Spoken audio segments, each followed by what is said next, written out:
계속해서 저희는 다음 전화 연결해 보겠습니다. 그 전에 먼저 증상부터 살펴보시죠. 59세 여성분이십니다. 척추 5, 6번 사이에 물혹이 생기셨다고 하는데요. 신경을 눌러서 다리까지 통증이 나타난다고 하네요. 시술과 약물 치료에도 호전이 없는 상태라고 하시는데 더 자세히 이야기 나눠보도록 하겠습니다. 시청자님 안녕하세요. 네, 안녕하세요. 네, 어머님 물혹이 생기신 지는 얼마나 되셨나요? 올 3월 달부터 그랬어요. 시술을 그럼 물혹 제거를 하신 거고요. 안 했어요. 물혹 제거는 안 하시고 3월부터 물혹이 생기셨다고 말씀을 해주셨는데요. 네네. 네, 저희가 전문 원장님 연결해 드릴 테니까 더 자세한 상담 나눠보세요. 네, 알겠습니다.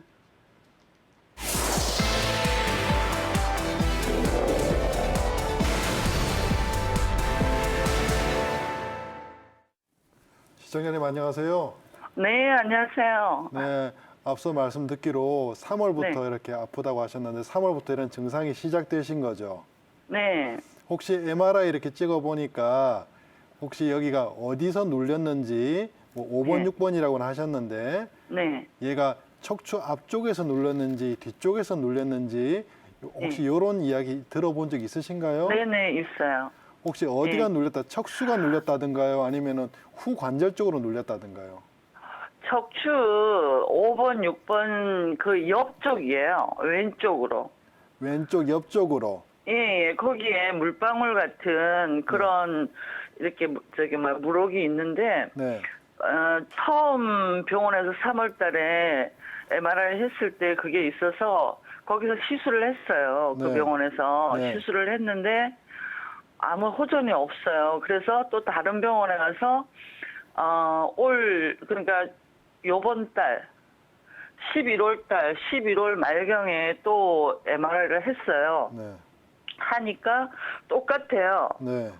왼쪽 그 5번, 6번 왼쪽으로 옆쪽에 물혹이 있는 거예요. 네, 네. 그래서 거기서 또 약물 치료를 한번 해보라 그래서 네. 했어요. 네, 네. 예, 2번 했는데 아무런 그게 없어요. 네. 지금 이렇게 그런데 네, 네. 수술을 이제 하라는 거예요. 네. 신경 강화 수술을 네. 하라 그래서 칼을 대기는 좀 그렇고 그래서 네. 우연히 이거 보다가 TV 보다가 제가 전화를 드린 거예요. 네, 네. 한 방으로는 할 수가 없나. 물혹이니까 네. 어떻게 한 방으로 해서 네. 어떻게 할 수 없나 하는 그런 생각에 전화를 드렸거든요. 한의원 치료는 아직까지 한 번도 안 받아보셨죠? 해봤어요. 한의원 치료도 이렇게 받아보셨어요? 예. 뭐 침 치료나 이렇게 약침 치료도 받아보셨고요. 네, 약침 치료 해봤어요. 근데 이게 아무런 반응이 지금 없으신 거죠? 예. 지금 이렇게 어머니 이렇게 그 척추 이렇게 보시면은 네. 제가 볼 때는 지금 정확하게는 알 수 없지만은 여기가 척수 여기 안쪽에서 눌린 척수 낭종은 아닌 것 같고요. 네. 뒤쪽에서 눌린 후관절 낭종 같거든요. 네. 병원에서도 시술을 했다라고 말씀하시는 걸 봐서는 이 뒤쪽 후관절 낭종의 가능성이 커요. 특히 이렇게 여기가 눌려서 다리 이렇게 한쪽으로 왼쪽으로 이렇게 삐져나왔다는 거 봐서는 이쪽일 가능성이 크거든요. 예. 이렇게 후관절 낭종 같은 경우는 어머니 이렇게 평소에 잘못된 자세라든지 척추의 퇴행 변화 때문에 이런 게 잘 생깁니다. 이렇게 생기기 때문에 이런 낭종은 안에 물주머니가 생겼다는 거예요, 어머니. 예. 이런 물주머니가 이렇게 생긴 것 같은 경우는 한의원에서 봉침 치료가 굉장히 효과적입니다. 우리가 봉침이 염증을 제거하고 그 여러 가지 이렇게 저류된 이렇게 수액이라든지 체액 같은 것을 제거하는 효과가 굉장히 좋아요. 그래서 봉침 치료를 받아보시면은 좋은 효과가 있을 것 같고요. 그리고 어머니 여기 후관절 쪽에 물혹이 이렇게 생긴 이유는 이 후관절이 계속 이 부분이 마찰되면서 계속 움직였다는 거거든요.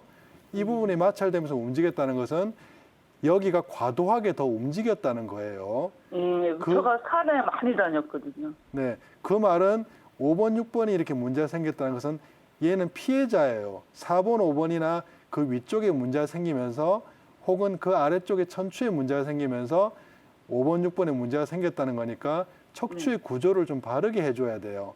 척추의 구조를 바르게 해서 5번, 6번 여기 후 관절이 뒤에서 관절낭을 딱 잡고 척추 뒤를 딱 붙잡고 있는 건데 얘를 제대로 붙잡아주지 못해서 헐거워진 거니까 얘를 강화시켜주고 얘의 이렇게 압력을 이렇게 좀 해소시켜주고 염증을 없애주고 그런 치료를 좀 해야 될 것 같아요.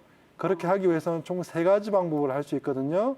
예. 첫 번째가 앞서 말씀드렸던 봉침 치료. 봉침으로 그런 염증이나 관절 이렇게 수액이나 이런 체액이 이렇게 넘쳐나는 것을 얘가 없앨 수 있습니다. 그리고 두 번째 추나 치료. 추나 치료를 통해서 척추를 이렇게 바르게 할 거예요. 추나 치료는 뭐예요? 어머니 이렇게 척추가 틀어져 있으면은 그 부분이 관절에 압박을 많이 받겠죠, 그죠? 예. 그래서 그 압박을 줄여주기 위해서 척추를 바르게 해주는 거예요.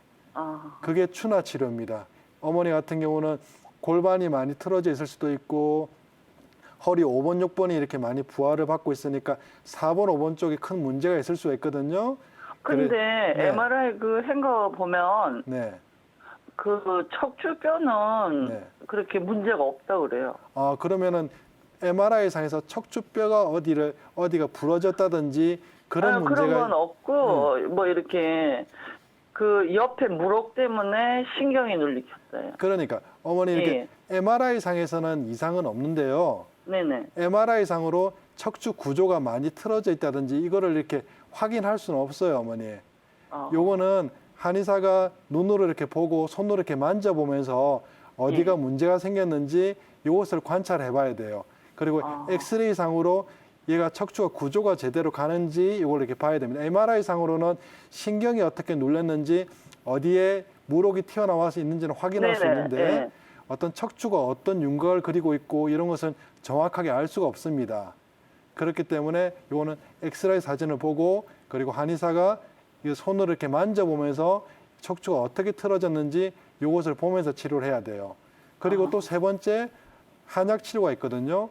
여기 이렇게 척추 후관절이 갑자기 이렇게 낭종이 생겼다는 것은 주변 근육이 많이 약해졌다는 걸 의미하거든요. 그래서 주변 근육을 다시 튼튼하게 만들어줘야 돼요. 척추 기립근이라든지 다혈근이라든지 척추를 붙잡고 있는 근육들을 튼튼하게 만들어줘야 되는데 그중에 제일 좋은 방법이 한약 치료입니다.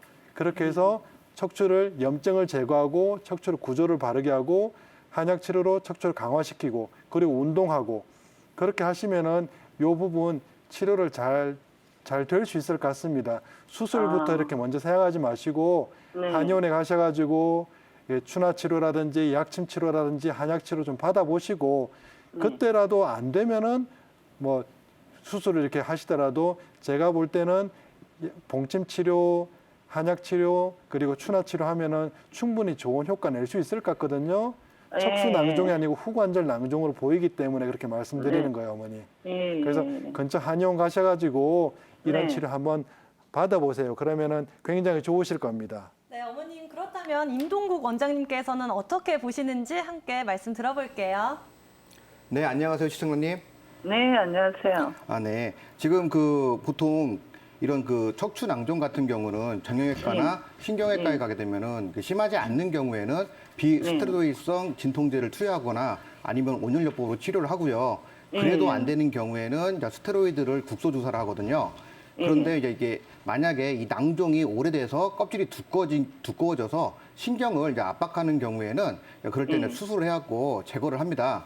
근데 지금 어머님 같은 경우는 지금 계속 시술만 받아왔다고 하고 지금 그 시술을 받았는데도 불구하고 치료가 안 되다 보니까 수술을 지금 권하고 있는 상황이잖아요. 예, 제가 판단하기로는 그렇게 좀 심한 상황은 아니라고 보여지고요. 예, 저도 그렇게 얘기 들었어요. 네네. 그러니까 수술은 아까 양재원 원장님이 말씀하신 것처럼 최후의 수단으로 남겨두시는 게 좋으실 것 같고요. 그리고 일반적으로 저희 이제 이 낭종이라고 하는 것이 한의학적 관점에서 봤을 때는 몸이 냉해서 그런 경우가 많습니다. 예, 맞아요. 네, 그래서 제가 그래요. 혹시 새벽에 소변을 좀 자주 보시는 편인가요? 새벽에는 안 고 제가 네네. 갑상선 항암 수술을 예전에 받았거든요. 아, 갑상선 암 수술 받으셨어요? 추위를 그렇게 많이 타요. 네네, 그러니까 추위를 타게 되면은 이게 물이 흐려야 되는데 어는 거랑 똑같습니다. 그래서 이제 척추 쪽이 지금 약하다 보니까 그쪽에 이제 뭉쳐서 생기신 건데요. 그 허리가 약한 것은 이제 기본적으로 한의학에서는 요자 신지부라고 해갖고 그 신장이 허할 때 많이 발생을 하거든요. 예, 그래서 신장이 허하게 되면은 뭐 소변을 보실 때 조금 자주 보신다거나 시원하지 않을 자주 수 있고요. 봐요. 예. 네네. 그리고 새벽에 좀 한두 번 정도 깨서 화장실 가신다거나 예, 손발이 차갑거나 그럴 수가 있거든요. 그리고 좀 몸이 무거울 수가 있어요.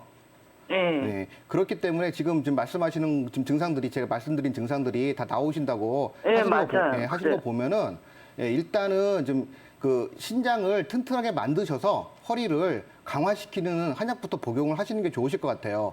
그게 이제 그래서 몸을 따뜻하게 만드는 것들이 이제 가장 기본이 되고요.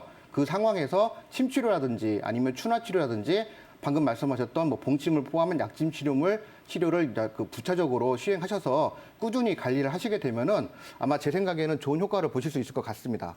네, 어머님 수술보다는 봉침이나 추나요법 또 한약 등의 방법으로 치료해 보시기 바라겠습니다.